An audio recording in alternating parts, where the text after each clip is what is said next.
Okay. We are live on the live feed. We're here this afternoon with a number of last pretrial matters. Casey Johnson is here with us from the prosecutor's office, and we've got a number of other attorneys. We are on the live feed. Tim, I didn't know if you knew about those bond condition violations in Lemmerhart, so I wanted to make sure you got a copy of that. I was not aware, Your Honor. Thank you. Did you? Casey isn't planning any action as a result of that, but I was hoping it might help break something loose in this case. I guess. What is the offer here, Casey? The offer in this case is DV first. Of course, there's no deferral.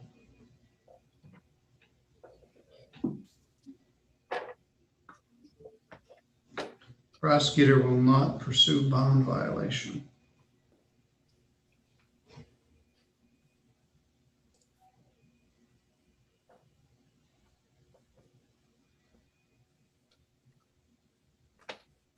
Doesn't sound like my bond's very effective. It sounds like they talk to each other 10 times a day.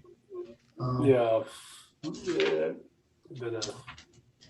think he may have no contact conditions also. I believe you're right. Yeah. Just lodge everybody for contempt and then see if that breaks something loose.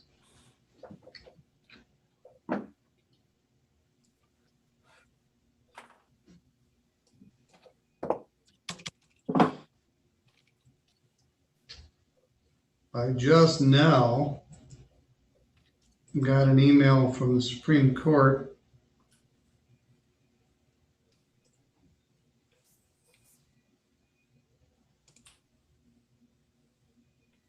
advising us of the CDC's individual county continuation of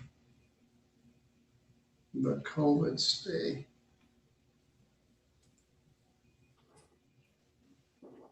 And it appears that eviction for non-payment of rent is stayed once again until October 3rd, I believe the date is. October 3rd is a Sunday, I'm not sure. Let's see how that shakes out.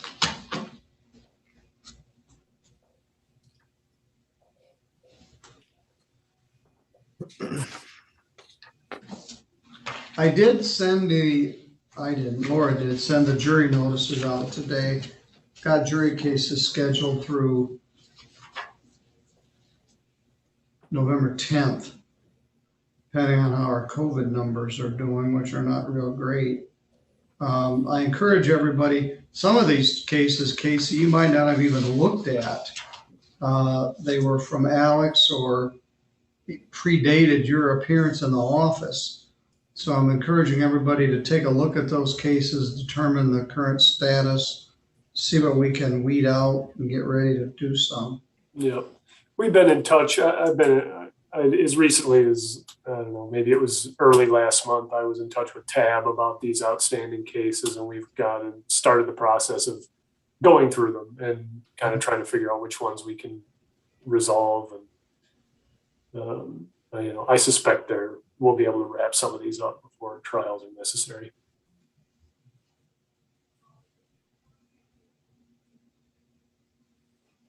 Except we might have to try a dozen TJ Reed cases, prosecutor and defender.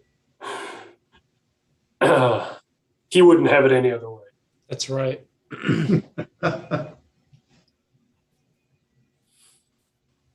He'll walk in and say, "Hey, Tim, could you cover this trial for me?" Well, Eric says that he wants to sit second chair on one, so we'll have to at least run one of them. Okay. That happened to me as a young prosecutor. They'd bring a file in on Monday and say, "Hey, there's a jury trial tomorrow. I want you to do this." Those were misdemeanors.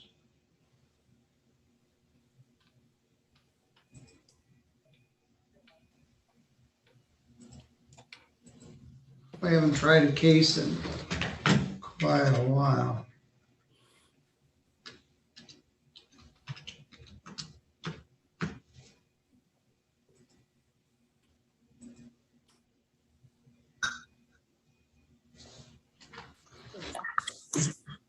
Good afternoon, Ms. Limmerhart. Can you hear me?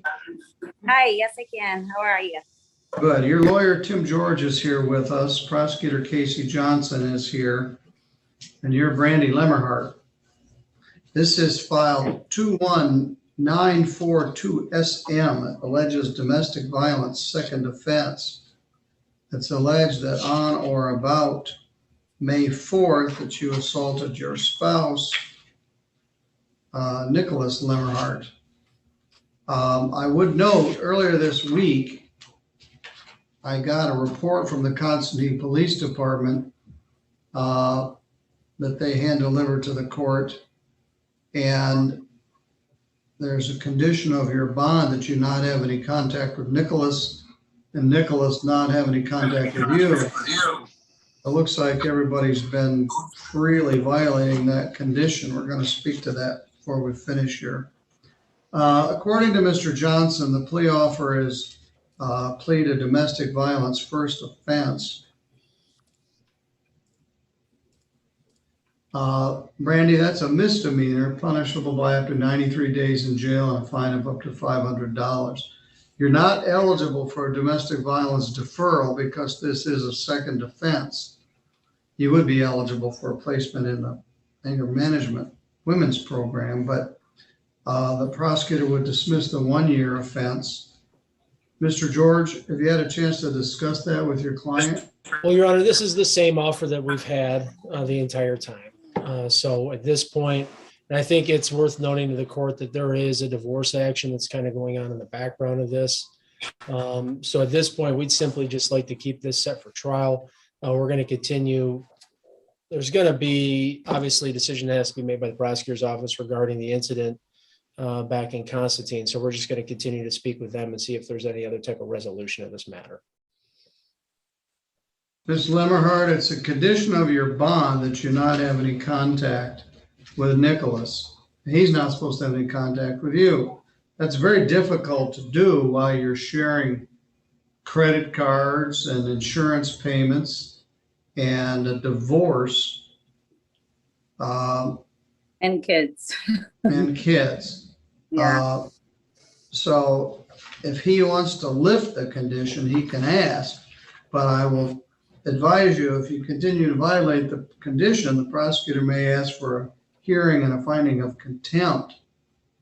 I'm not going to get any more into the allegations in that petition. I don't believe they're going to do anything about it. So you're simply asking at this point we set jury trial? Yes, Your Honor. I'm not too All right. sure. I think it paused out, but. All right. Yeah, Ms. Limmerhart, I've scheduled jury trials starting September 15th. We have a backlog of about almost a year and a half of cases that haven't been scheduled. So this one's gonna be a while before we get an ability to set it for jury trial. So I'm gonna set it for a jury trial. It may not be before the end of this year. And I'm going to indicate, I advise you, the bond conditions of no contact are still in effect.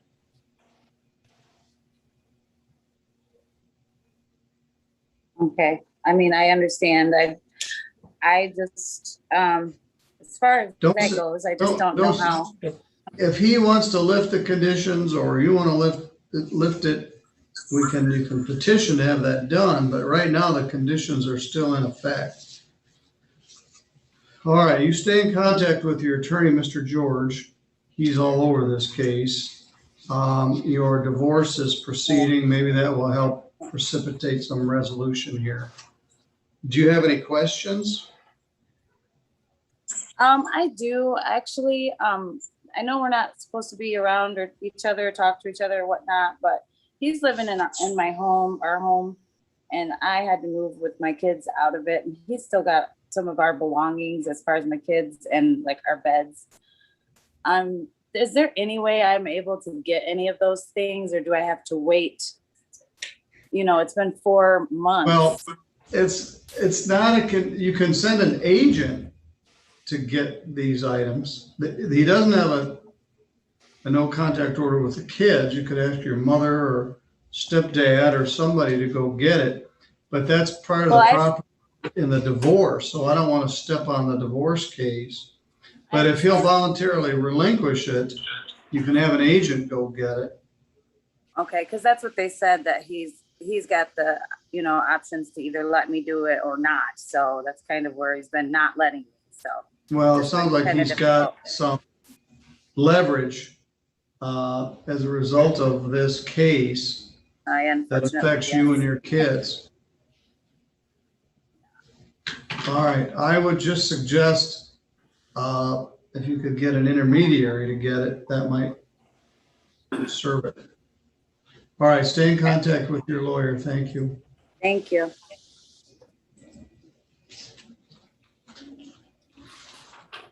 Our next case is 230 Mark Scott Cannon. Your Honor, I believe he's going to be in the conference room. I've known Mr. Cannon for many years. I hadn't seen him in a real long time. It sounds like he's struggling with some health issues. Yeah, he was young when I was young, about 6 or 7 years older than he is. But when I was a young prosecutor, he and I had a lot of dealings with each other. Casey, do you have an MVR on this one? On Cannon? Cannon.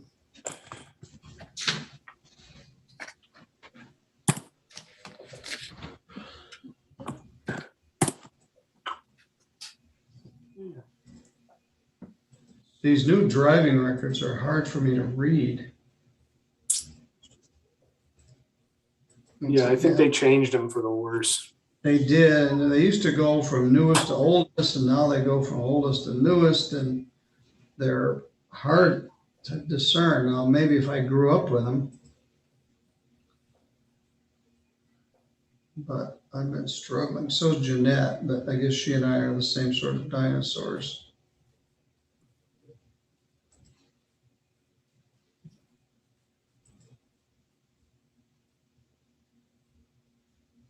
I have one. Let's take a look. Tim, it looks like I don't have it, but it looks like because this was one where they. But I can get it to you. Okay. Yeah, Appreciate that. We'll get that requested right now. He's got some unpaid tickets in Paw Paw, 2016. Commercial vehicle tickets. He has an OUID, which I think is the predecessor for his prior here from Kalamazoo County in 2014.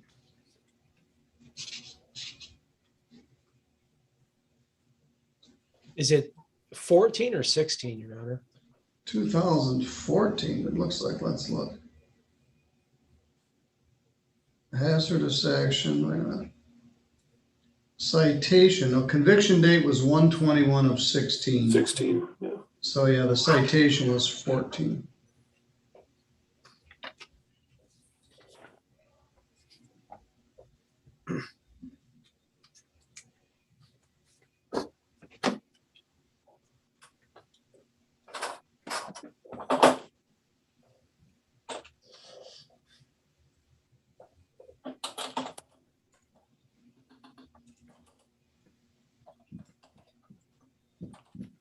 Then everything else in there is pretty old.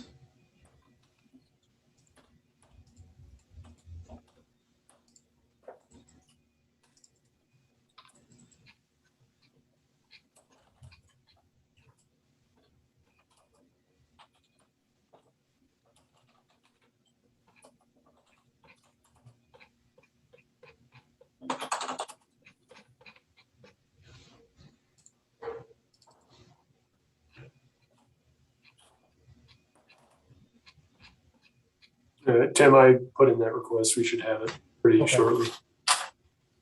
All right.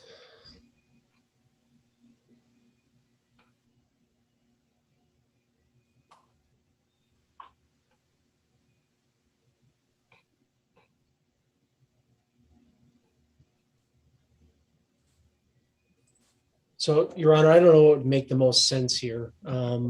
It's an unusual circumstance in this case.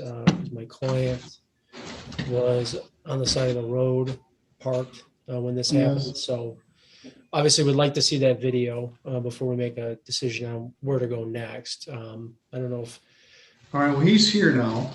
okay. Good afternoon, Mr. Cannon. Can you hear me? Yes, sir. Can I take this mask off? Yes, go right ahead. Thank you. This is file 211056, People versus Mark Scott Cannon. Charges operating while under the influence of alcohol or a controlled substance as a second or subsequent offense. Mr. George, your lawyer, is here, and Assistant Prosecutor Casey Johnson is here. Mr. George advised us again that you have some health problems, and I was aware of that. Yeah.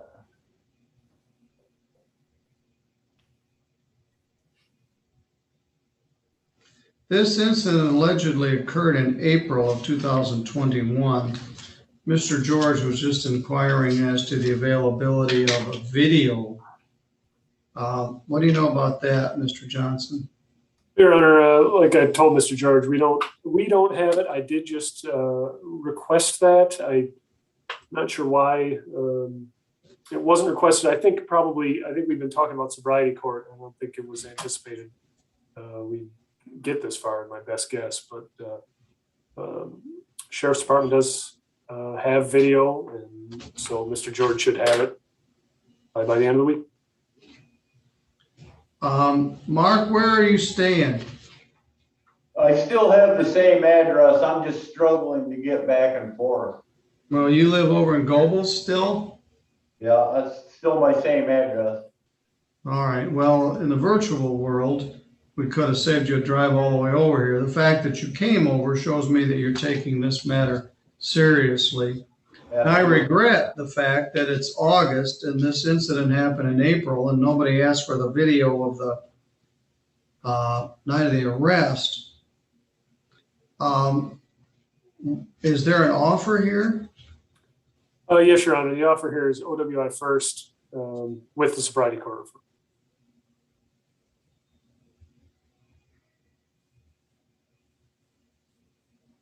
I'm not sure whether that's feasible, but they would recommend sobriety court. Tim, what if, Casey, how long will it take to get this video? The sheriff's been pretty quick lately. Like I said, I would anticipate we'd have it any time. They've been pretty. It's all Yeah, the electronic now. So and this one, Tim, we let's see if you got some others scheduled. Then you want to sit down with your client and watch these. That's And correct. Sturgis is a long way from Gobles. Well, and I can make arrangements to meet with Mr. Cannon so that we can go through them. Your Honor, it looks like I'm, all right, go ahead. I'm sorry. Go ahead. It looks like I'm scheduled on the 26th.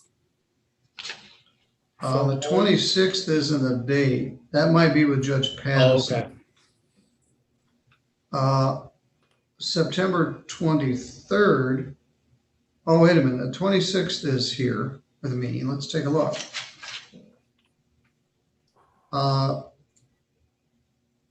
She put in here Judge gone, but I don't think I'm leaving till the 27th. Let's take a look.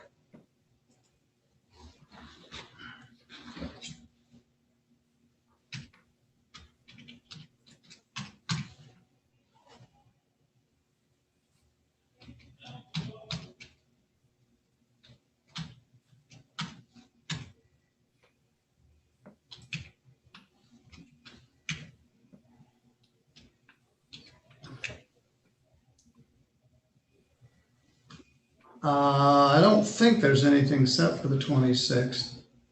Let's see here.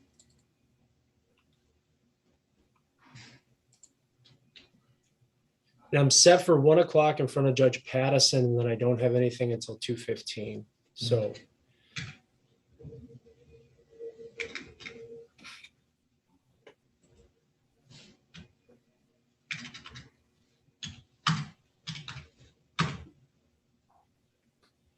26th is blocked.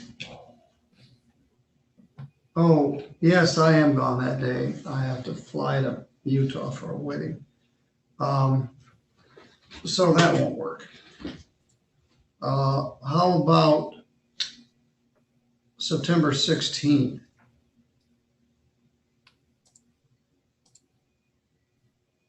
that'll work, Your Honor.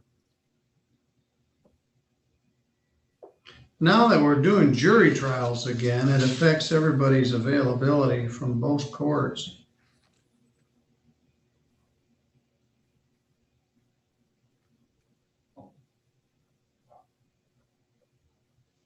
Would you like to speak to your client privately in the breakout room? I mean, Mr. Kane and I spoke yesterday, so I Okay. think we should be okay. Mark, this pretrial, at least for the time being, these are gonna, well, we'll see. They're still gonna be virtual, although we're talking about doing these live and in person. So assume that on the 16th of September, you're gonna need to get back here, unless your lawyer tells you something otherwise. But he's gonna get the video and then make arrangements to sit down with you and view it and make a decision on how to proceed on the plea offer. Okay, Your Honor. All right, I hadn't seen you for many years. Now I've seen you several times in a month. Your problems with your back right now? All right, now I got degenerative spine. This is, it's ongoing. Has been since 1997. Well, if we know we were gonna be this old, we'd have taken better care of ourselves, so. Yes, sir. That's a fact. Okay, I'll see you on the 16th of September. Stay in contact with your attorney. I will. All right, thank you. That will be at 2:15. Tim, I believe that completes your obligations. I have Miss Marchand at 3:45. Oh, yeah, you do. What do we know about her? Well, she's the one that she had originally, when I was first appointed, told me that she Oh, yeah. was going to retain counsel. He's reached out to me today, indicated that it sounds like Miss Marchand is going to retain him. So I don't know if the court would reset this again to allow him to get the substitution in, or how best to approach that. Well, let's see what happens when she comes. Sorry they got spread out like this. That's okay. I'll see in a little bit. Okay, thanks. All right. Thank you. Casey, my fear is that Teresa Jones isn't going to show up for our hearing either. She has absconded, but we'll wait and see. We're not up for that till 2:45, so that's 9 minutes from now. It's got some time. All right, I'll just let you hang out while we let the clock tick.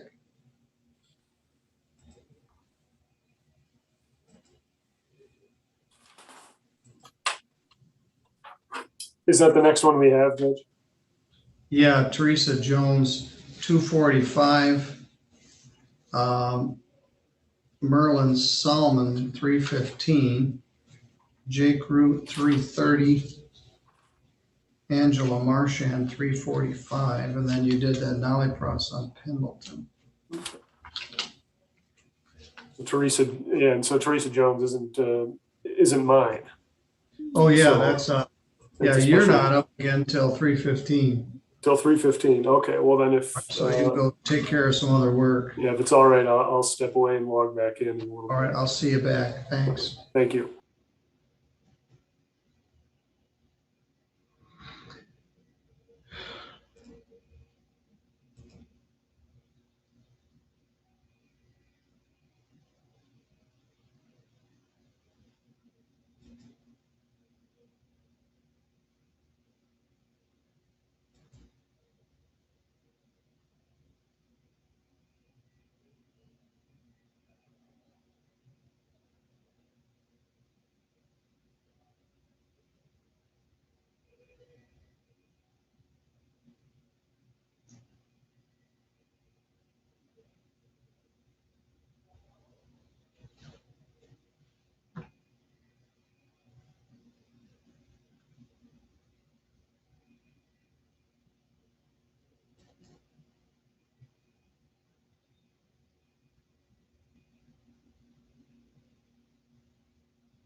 Good afternoon.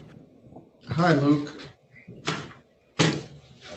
Got everything on live here. We've got a special prosecutor in this case. She had a status conference today up in the circuit court. I called to see what happened. She missed it.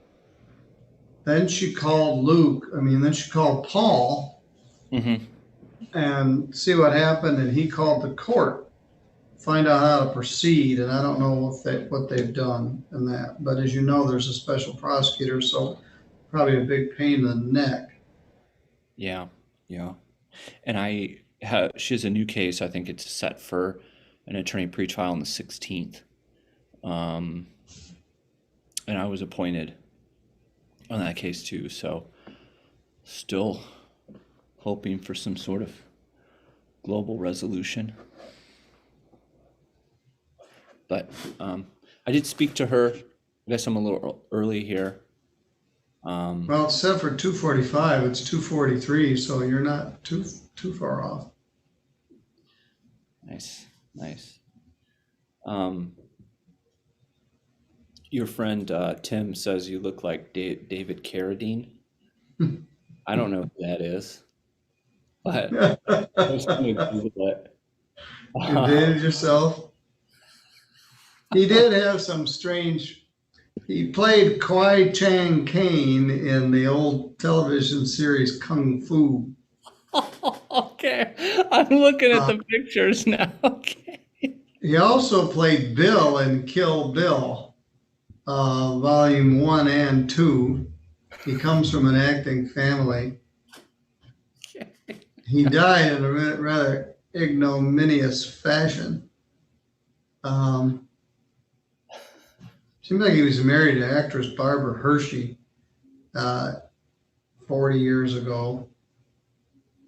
I don't know. I got all kinds of comparisons. Benjamin Franklin, Bob Seger, various kinds of mullet head. I like Bob Seger. You got the Michigan thing going on. Yeah, well, let's see. Jackson Brown. I don't know.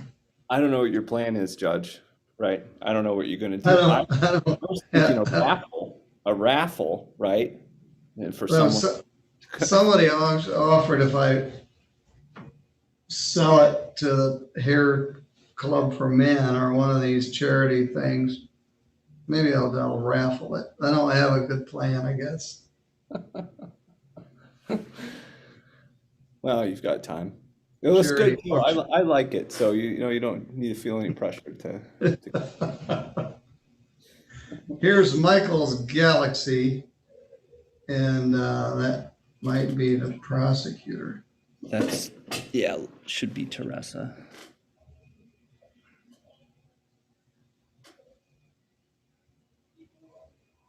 Yeah, it is.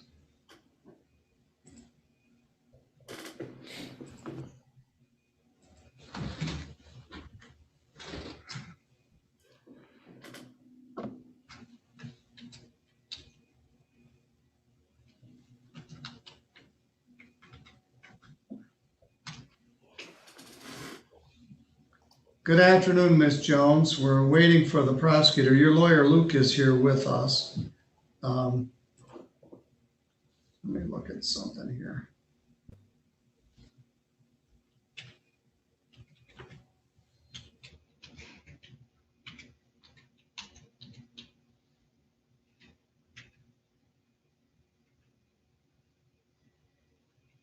Darn it.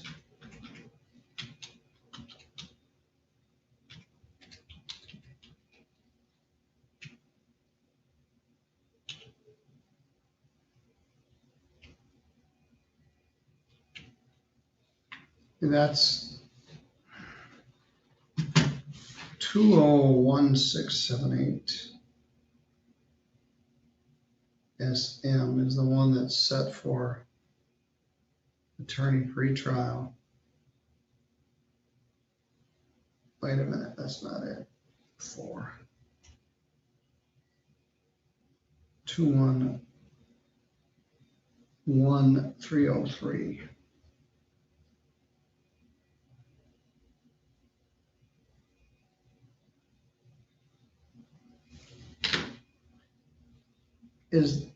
I don't think there's a special prosecutor in that case to further complicate things.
Well, it's 2:49. This was set for 2:45. I'm going to call it. Prosecutor's not here. This is file 201604 and 201678, People versus Teresa Jones. Ms. Jones is present. Mr. Luke Knopfinger is here on her behalf. This is a 2020 case. Previously, Mr. Marvin was counsel for Ms. Jones. Once he was elected as prosecutor in November of 2020, he developed another number of cases that had conflicts, and this was one of them. So his office has recused themselves, and the matter has been assigned to the Branch County Prosecutor's Office, who's been pretty diligent about appearing, but they're not here now. Further complicate matters. Ms. Jones has a felony case in circuit court, file 2123809FH. She's represented by attorney Paul Gibson. She missed her status conference there today, and Mr. Gibson contacted the court, and they're trying to reschedule or see what they're going to do. She also has a new charge, a retail fraud second charge in file 211303, which I believe the St. Joseph County Prosecutor's Office is handling, and Mr. Knopfinger is counsel in that case. So there are 1 felony, 3 misdemeanors, 2 prosecutors, and 2 defense attorneys. Teresa Luke expressed, which I think probably we all agree with, this matter can be resolved. He'd like to do what we call a global resolution and resolve all of your cases at once. We don't have a prosecutor. Luke, what's your thought here? Well, I thought maybe the new case 1303 was with the Branch County, but the court is right that it is with the St. Joseph County. I don't know if it would work for their schedule to schedule at least all the misdemeanors for that same morning, the 16th at 8:30. You know, and I'm not sure exactly what's happening with the with the felony. But that's what I would propose at this point. All right, well, that ends up dumping on Judge Pattison, but August 16th. Yeah, it's a That's up. Monday, which I thought was interesting. Well, let me take a look at that. I just had it up.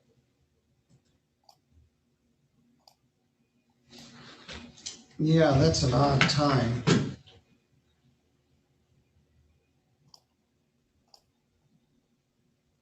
(8:16) attorney pretrial must be.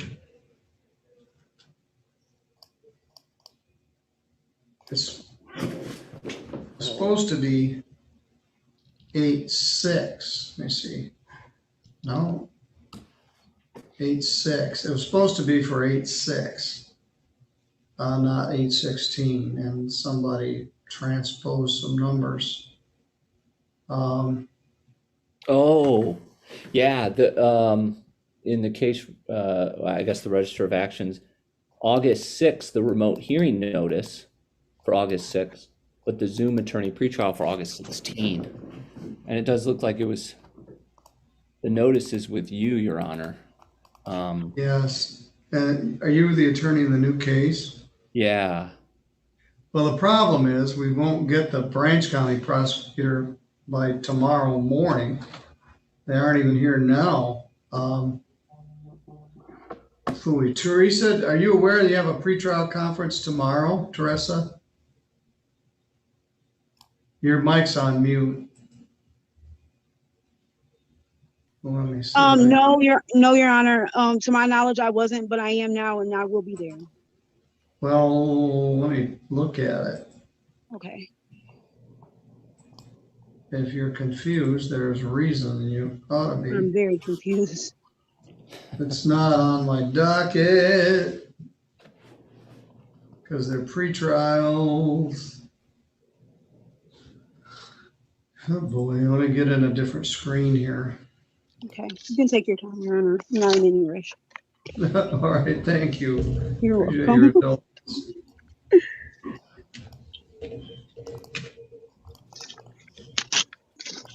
Oh, take that.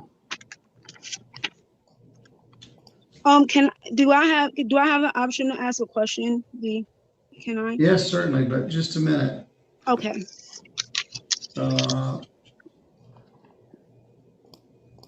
Let's look.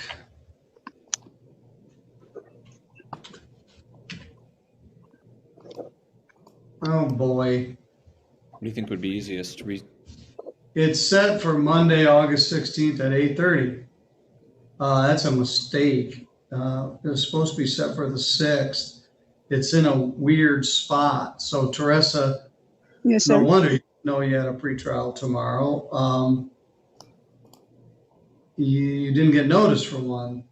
And I'm certainly, my handwriting's so terrible, but it clearly says it's supposed to be set for Friday, August 6th. And somebody transposed a number and set it for the 16th. But why don't we just leave it on for the 16th? And, Okay. So that'll be August the 16th at 8:30. yes. Okay. Thank you. That's my civil pretrial morning, but I should be able to accommodate that. I appreciate it, Your Honor. Set all cases for, this is a mistaken date, but it will work.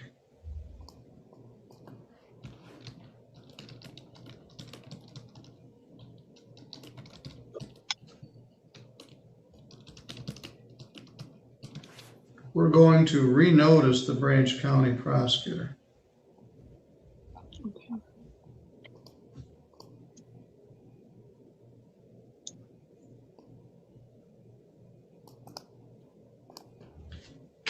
Teresa, you've got a total of 4 cases that Sorry, felony Your Honor. was bound over on that ammunition charge.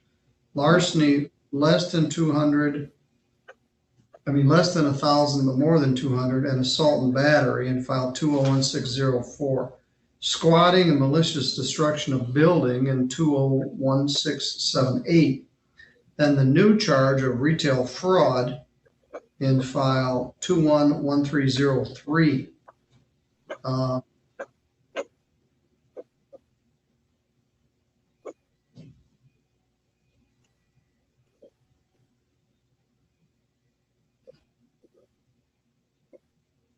So we can't do what we'd like to do because the prosecutor didn't show up.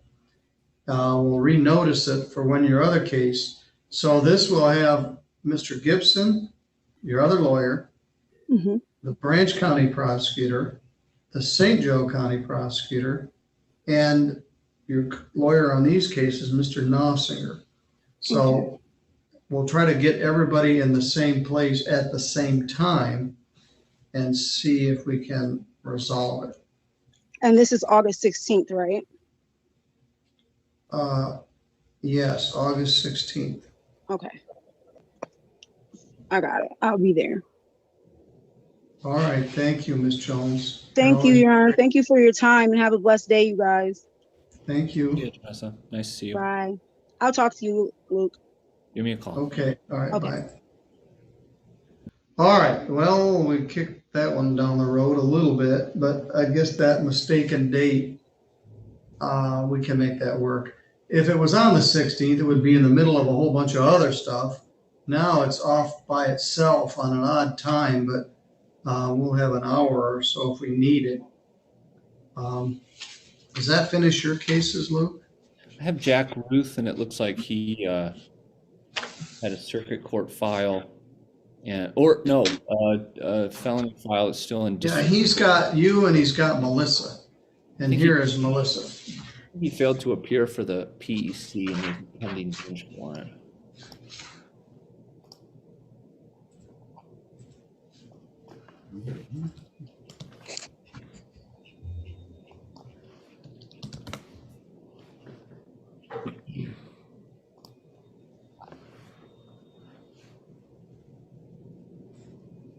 Hello, Melissa. Hello. Luke is here with us. We have two files to deal with Jack Ruth. File 201016 alleges a domestic violence aggravated assault set for last pre-trial today. He also has a probation violation hearing set for today in file 192950SM. Teresa Halleck represents him in that matter. Here's his probation officer, Matt Huff. This is an old probation from 2019. And one of the allegations was that the new charges violated his conditions of his probation. And the probation clock is ticking. Luke, it's your representation. There's presently a warrant out from him from the circuit court. No, it's still in district court. It's 211187FY. Looks like there was a PEC on the 3rd, 2 days ago, and defendant failed to appear, and it looks like there was a bench warrant. Let me look, because I just looked at this morning. I thought maybe it hadn't been logged in yet. I try to look at these. Let's see, someone else just came in the waiting room. Casey Johnson. And Matt Huff is here with us. Hey, Matt. Hey, Casey. If you look, Autumn is doing the pre-trials tomorrow. Mark is gone. And she's done them before. I don't know what tomorrow looks like.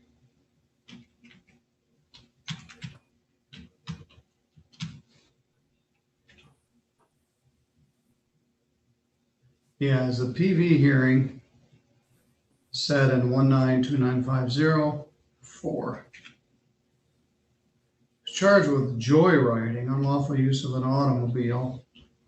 He did fail to appear. I held the warrant for 48 hours, which is why he didn't show up. with Miss Hines.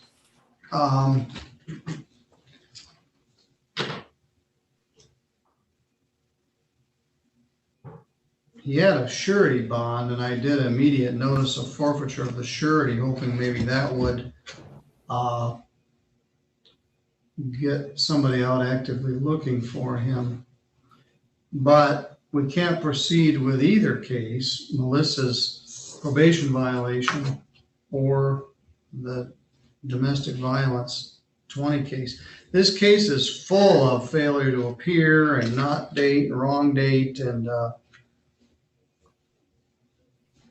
going to do a bench warrant in each case on $2,500 cash or surety.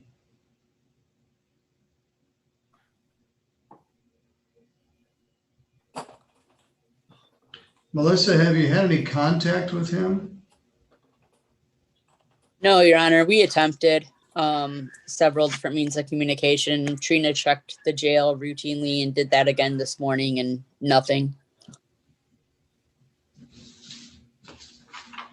Yes. I think he got spooked. I'm not sure, but as I said, your file particularly, Melissa and Matt, is full of him not showing up on the dates he was supposed to. Yeah.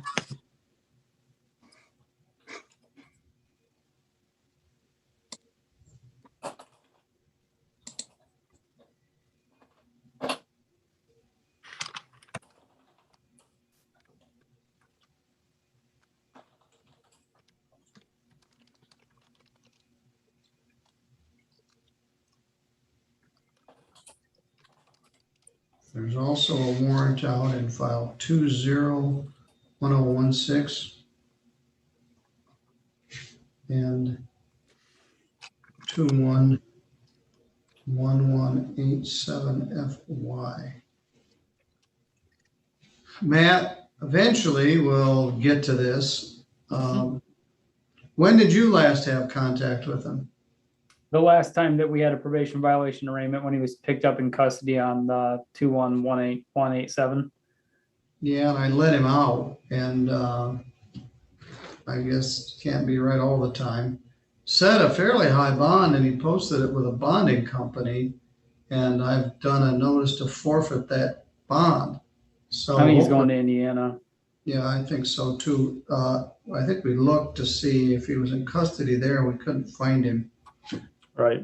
All right, Luke, I think that finishes your obligations here this afternoon. Does. Thank you, Your Honor. See ya, everybody. All right, see you soon. Thank you. See you tomorrow, I guess. Oh, wait a minute. Let's see who this is. Guadalupe is bringing somebody in the conference room. That's not Jack down your roof. All right. All right. Thanks, Your Honor. Thank you. Thank you. Thank you. This is Mr. Salmon, I believe. Yes, it is. Good afternoon, sir. I lost your lawyer, Melissa Halleck. She left. We asked her to come back. I just talked to her about 10 minutes ago on the telephone. Okay, very good.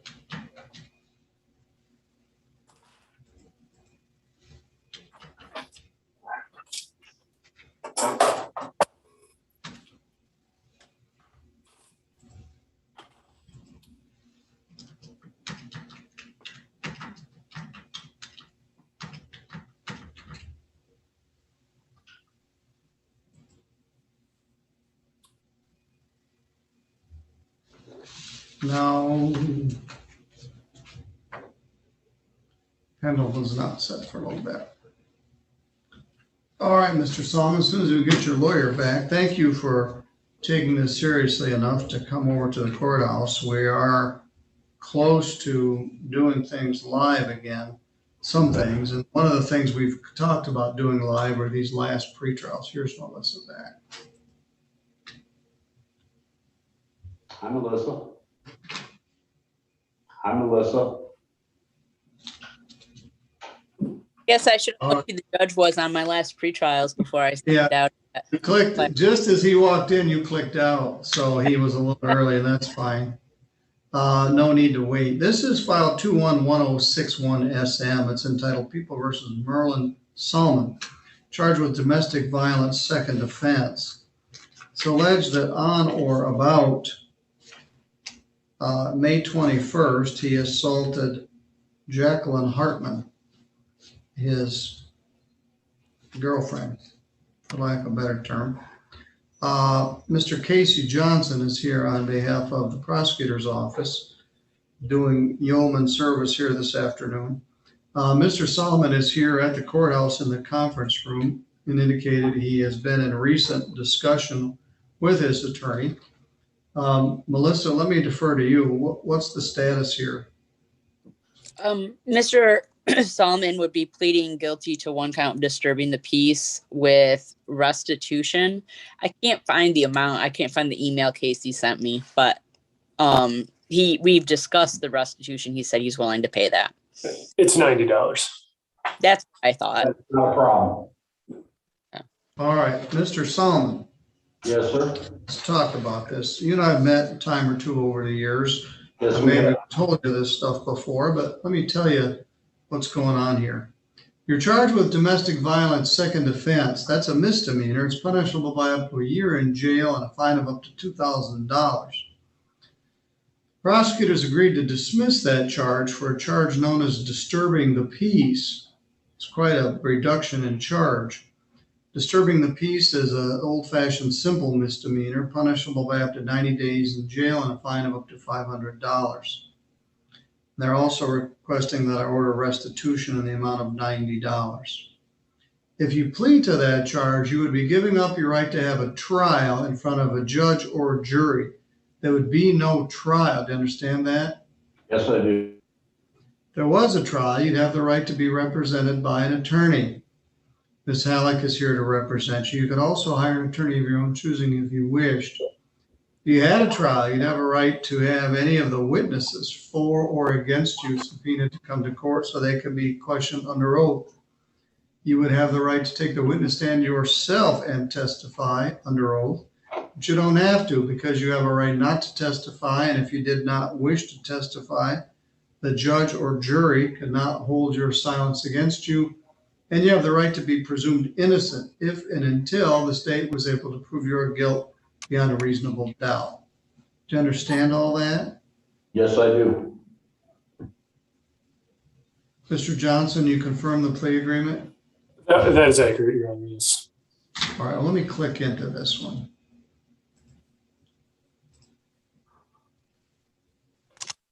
And tomorrow.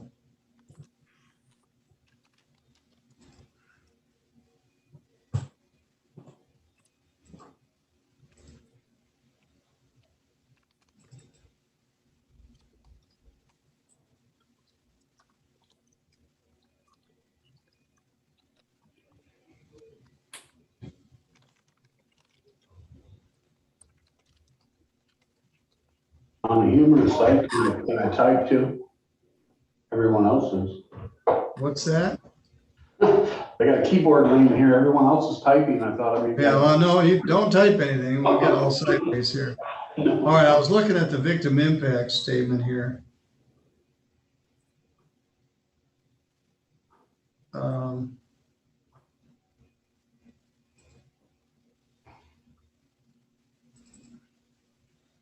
The report indicates that this happened out on Coon Hollow Road Yes, at sir. the apartment place there where Miller tees in there. Yes. And you and Jacqueline. Ms. Hartman have been seeing each other for some time. She's got some grandkids. And what happened on this particular day? What was the dispute between you and Ms. Hartman on May 21st? I have asked the girls not to bring the children out, and they did it when I was at the store. And that started the heat of the argument. I was gonna get the mothers and tell them to come and get their children. That is what it all started over. So the mom, her daughters brought her grandkids out to the house for her to babysit? A daughter-in-law, how do I want to say it? It's the grandson's ex-wife and her granddaughter brought the children while I was out of the house. And how old are these kids? 4 and 5. All right, so that started an argument between you and Jacqueline. Did you end up shutting her hand in the door? No, I did not. Well, she got injured. She got injured. Says Trooper Smith spoke with Hartman, stated she was in the bedroom with the grandchildren. Salmon came into the bedroom and she didn't want him there due to the kids being in the bedroom. He shut the door, which hit her in the hand and wrist, and he did not hit her in any other way. Her wrist and hand were bruised and swollen. That's So, me forearm. all right, so she hit you with her forearm? Her arm. I was blocking. I don't know what she hit me with. All right. And you and she were arguing about having unexpected grandchildren at the house. In her mental state, she doesn't need children around her. Whose apartment was this? It was ours. Her and I. In both names? Yes, we are both on the lease. All right. Who's there now? Her daughter. And you're living somewhere else? Yes. For a month and a half, I slept in my van. Casey, are you satisfied with the factual basis?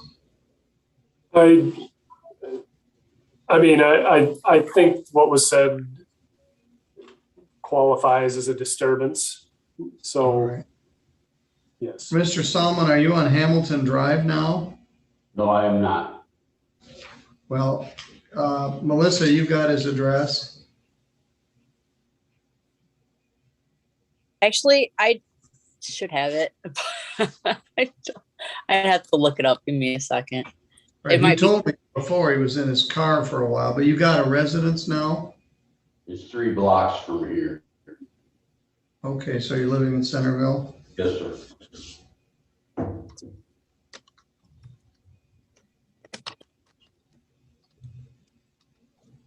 All right. And she's not living with you? No. All right. We've had no Well, contact. I'm about to lift the no contact provision.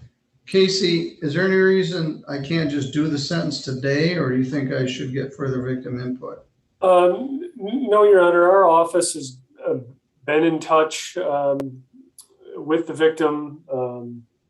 That's essentially why this plea offer was made, and so I don't think the court has the victim impact statement. I think there's, I think it's been established there was a fight. Her hand, got closed in the door. I think that's about what the court needs to know. So All right, you got arrested on the 21st. You spent 1 day in jail?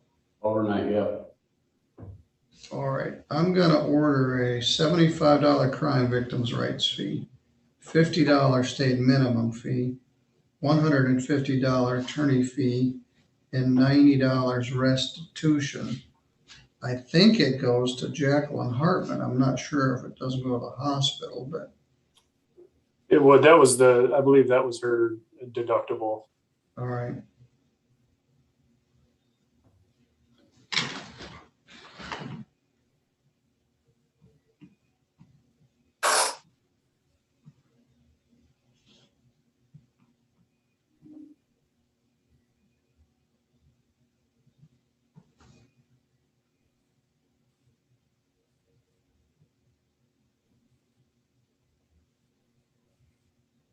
You posted a $4,000 10% bond.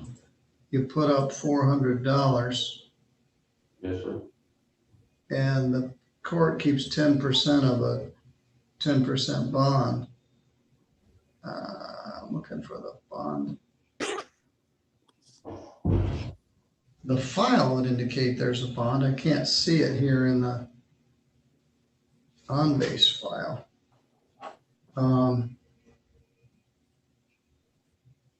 But you posted $400 bond. 140, I think it was through, she's out of Borough. It was through a bonding company. Yes.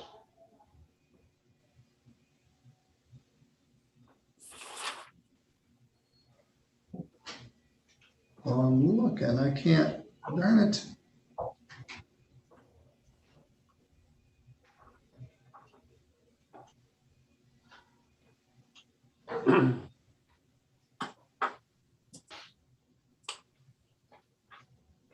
But once upon a time, I had a paper file. I could open it up and look at it and find the bond receipt.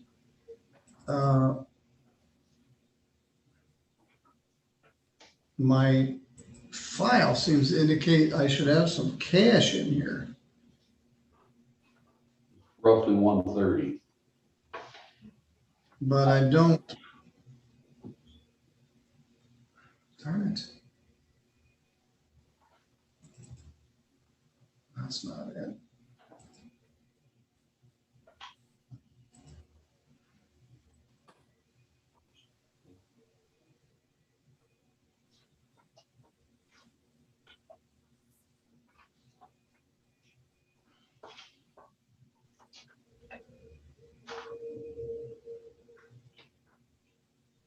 Look in here.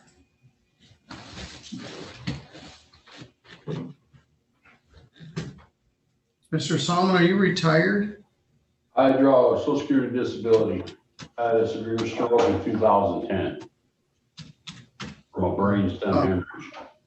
About 11 years older than you are. Going through life at the same rate here.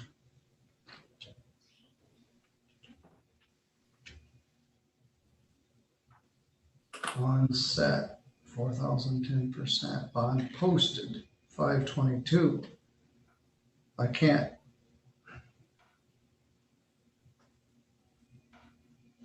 tell from another case.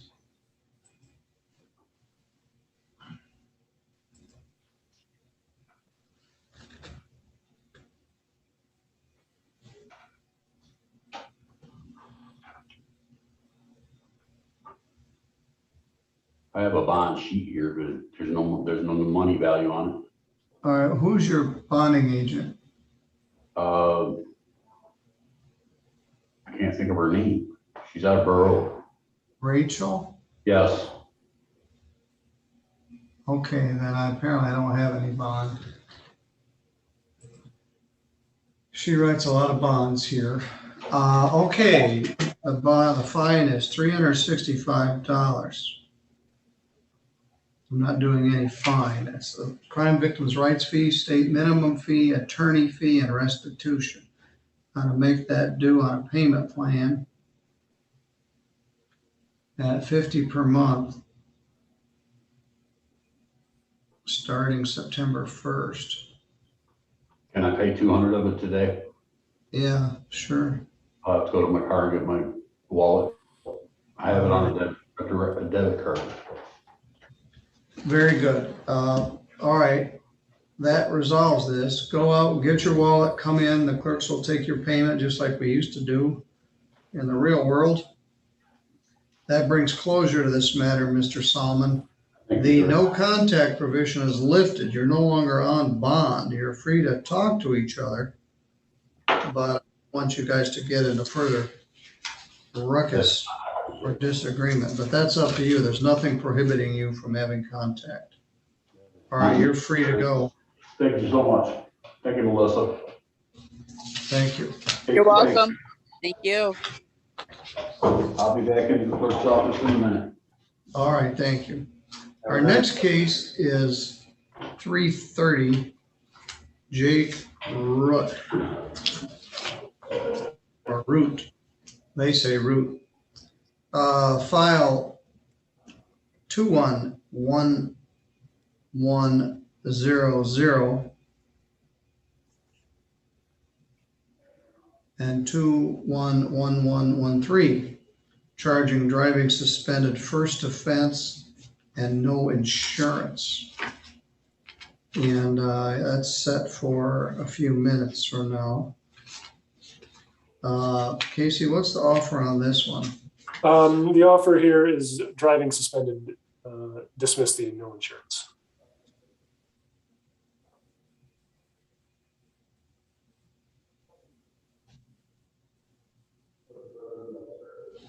I tried to look him up, but I forgot what I found.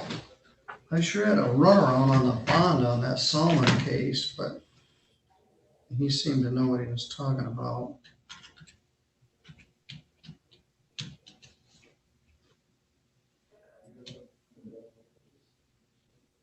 Mr. Root doesn't owe us any money, as far as I can tell. Just these two matters. Yeah, he was supposed to be trying to get license reinstated after that Yes. last. Yes.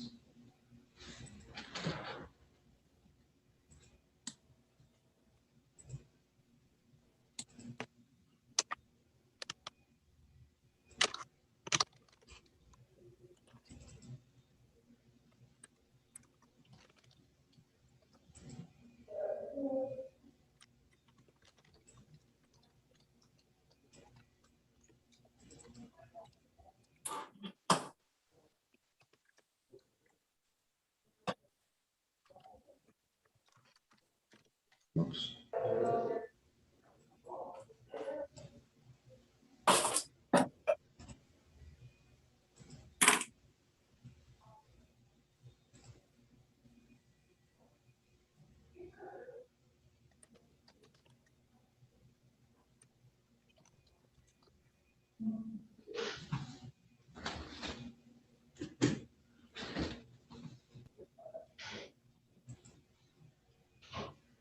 Well, if he owed anything, he's cleared that up. So that's a plus. Let's look at his driving record.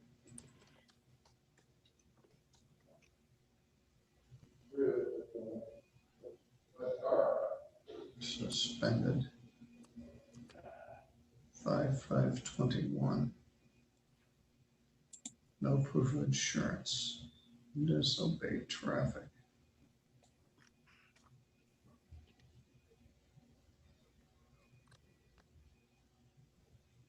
He had an unpaid ticket from 2018, which he's apparently paid.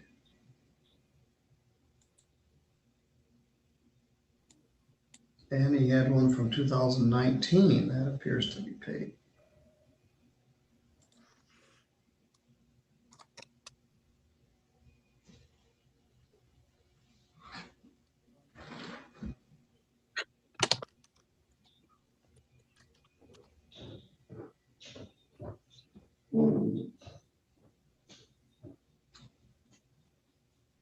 Yeah, he had several, and I didn't see anything that appears to be unpaid.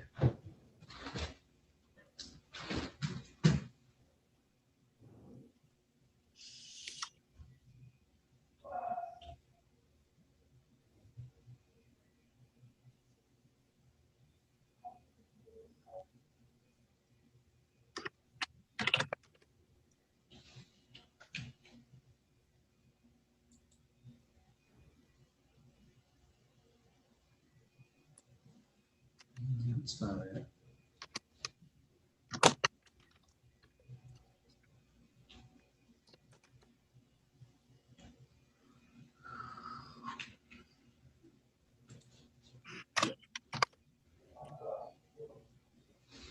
Well, you got a lot of baggage on here. I'm looking at 4 DWLSs. He paid on July 6th, paid his 2019 case.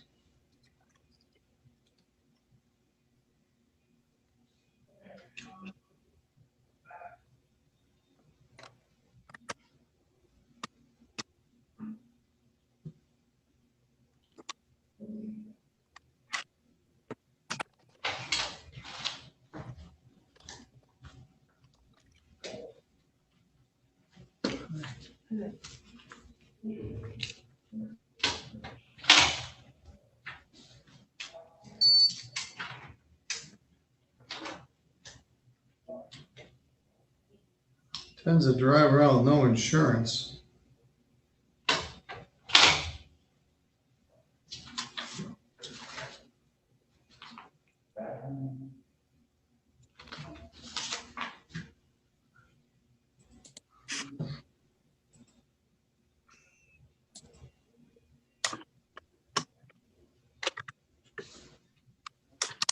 I'll put the conference room in the waiting room.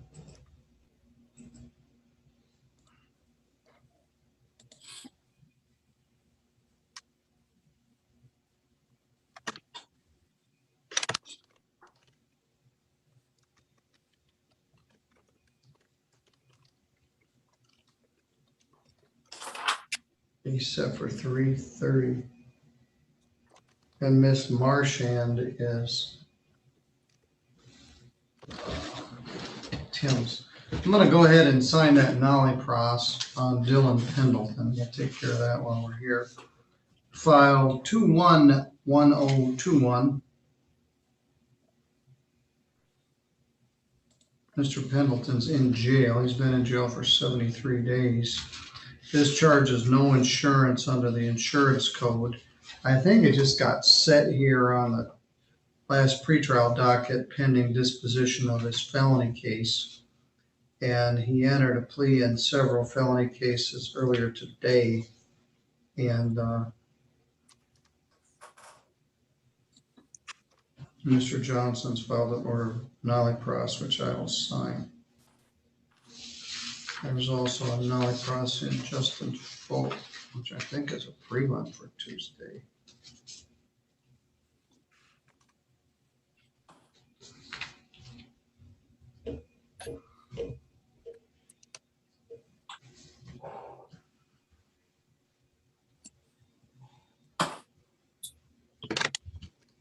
All right, takes care of our nollie process. Let's see if Mr. Root showed up in our conference room. More and more people have been using it.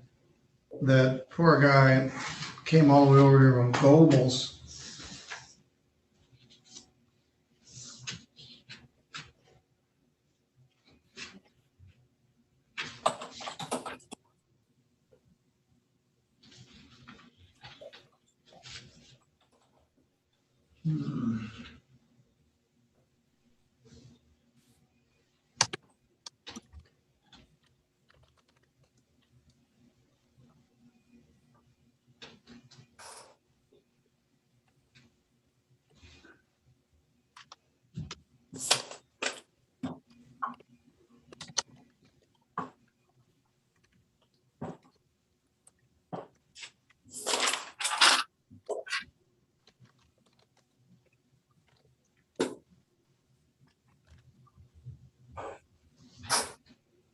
Well, this is pretty fun.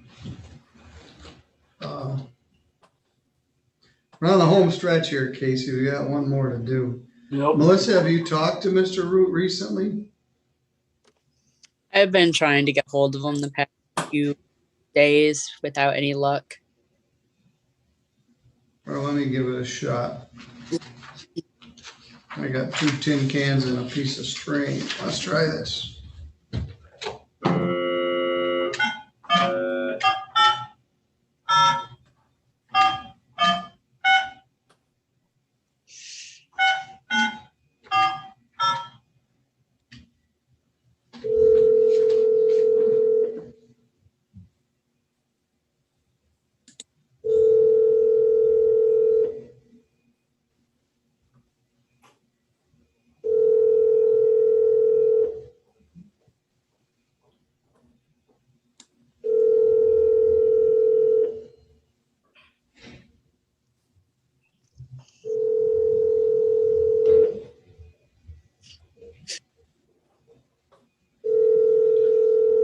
My success rate this morning, I said, was about 2%. With all the recent calls, I think it's down to 1%, but doesn't take anything but a few seconds to try to call. All right, no contact with attorney. Failed to appear for LPT. Do a bench warrant in each case, $250 cash or surety bond.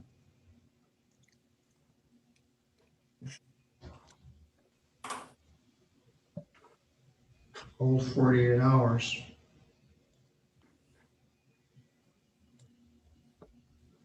I'm not going to do an order to show cause.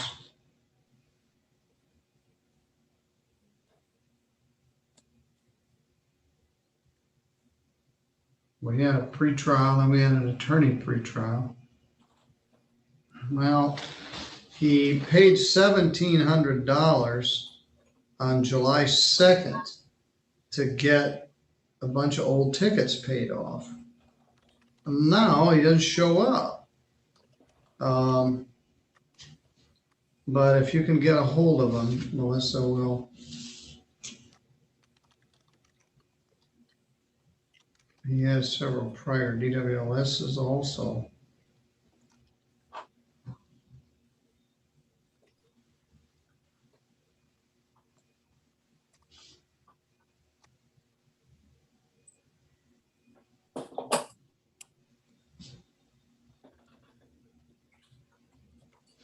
All right, Melissa, if he does click in, I'll send you an email, or if you hear from him.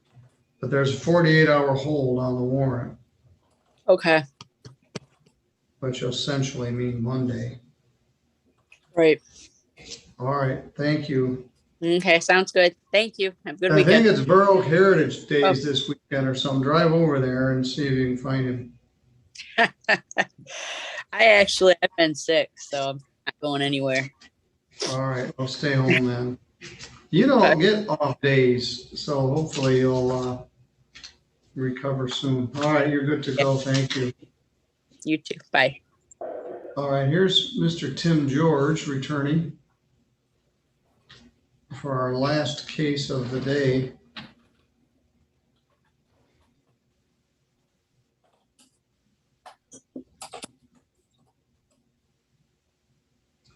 Well, Tim, we've winnowed out all of our cases down to this last one. Okay. Set for 3:45 if she logs in early.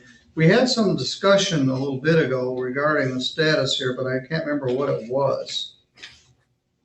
She is seeking to retain counsel. Oh, yes, that's right. And he's reached out to me. I have reached back out to him. It's my understanding that that's her intention. I spoke with her earlier today and she indicated the same. So What's his name again? Dean Antilla, Antilla.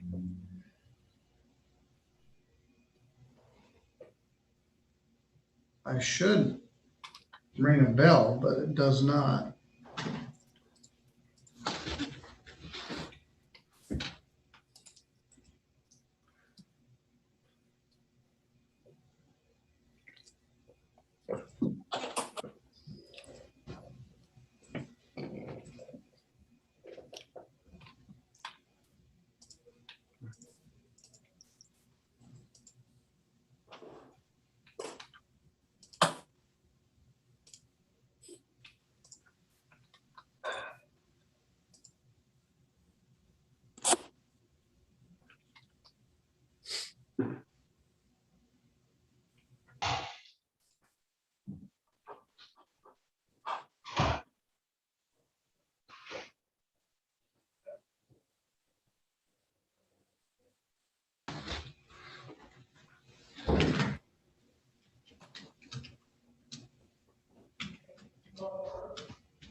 Tim, a new Learned League starts Monday. If you want to get in, I might have to.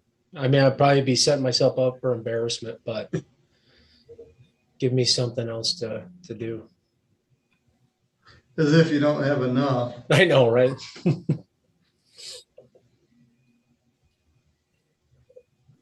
This is a P39 P number, so this lawyer's been around for a while.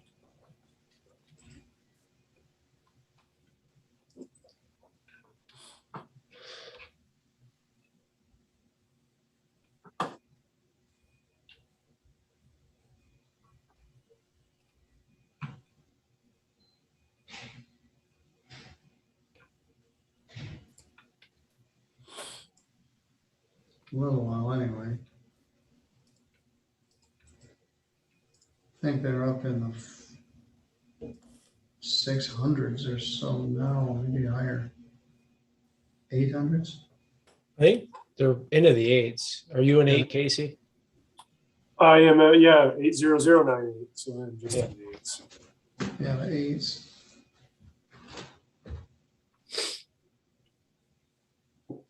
If someone's a 1, it means they were already an attorney before they had a P number. And so they started out alphabetically. So somebody whose name was Albert A. Adams probably was P11101.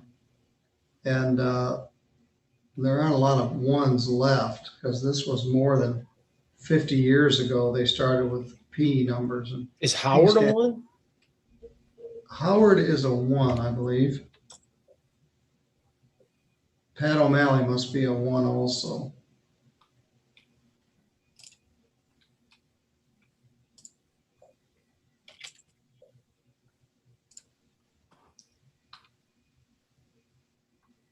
Howard started in 68 or 69. It says admission is June of 1970. Oh, yeah, 70. 70. Okay. He and Judge Noecker were admitted at near the same time. Here's somebody.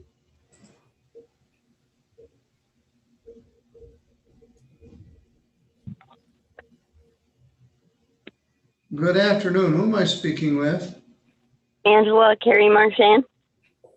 Good afternoon, Miss Marchand. This is Judge Middleton. I'm here at the courthouse in Centerville. Do you have the ability to do video? I don't. All right. Your lawyer, Mr. Tim George, is here with us. Also, Okay. Casey Johnson is here. It's unfortunate you can't see them. They look really good. But Mr. George advises that you are wanting to retain Attorney Dean Antilla from Kalamazoo. What can you tell us about that? I am, all I can say is that I am innocent, so I'm not going to plead guilty or anything to protecting myself and my son from a situation that should have never happened from the first place. So I've been worried about it. So I talked to Dean about it. He said he'd look over my case, and if I wanted him to fight it for me, he would. So that was my original plan. Well, when was that discussion? It's one thing looking over a case. It's another thing actually filing an appearance on someone's behalf. Have you paid him any money? He's working on one case for me already, and I paid him over the amount that's needed for my son's birth certificate. So he's using what's left over of that as a retainment fee. All right. Well, Miss Marchand, I don't want you to think I'm trying to railroad you into entering a plea or something. I'm not. You've got an absolute right to plead not guilty. And if you feel you are not guilty, you're entitled to have a trial on the matter. Mr. George is here at this point to represent your interest. I'm just a little unsure about whether Mr. Antilla is really getting in the case or not. I guess one option here, gentlemen, is to just set an attorney pretrial for September 3rd to give Mr. Antilla an opportunity to file an appearance. Is that agreeable? That's fine, Your Honor. And I have written correspondence from him today indicating that, his intention to get on board. So I'm going to reach back out to him after the conclusion of this hearing, let him know what the court decides, and then he can take whatever steps are appropriate. All right, Tim, what time are your pretrials on September 3rd? I'm always set for 8:45. All right. All right. Miss Marchand, are Yes, you sir. still on Simpson Road? Yes, sir. All right. And I just you're want there with, to make it clear, Josh Marchand moved out the night that I went to jail, and he hasn't been there since. So, other than a few times of breaking it, but when I'm there, but other than that, he hasn't really lived there. I just want to make that clear. all right. That's enough. All right. We're going to continue this. This will be virtual once again, September 3rd at 8:45 to give your new attorney an opportunity to get the file and figure out what's going on. I'm not going to set another last pretrial. We'll try the attorney pretrial.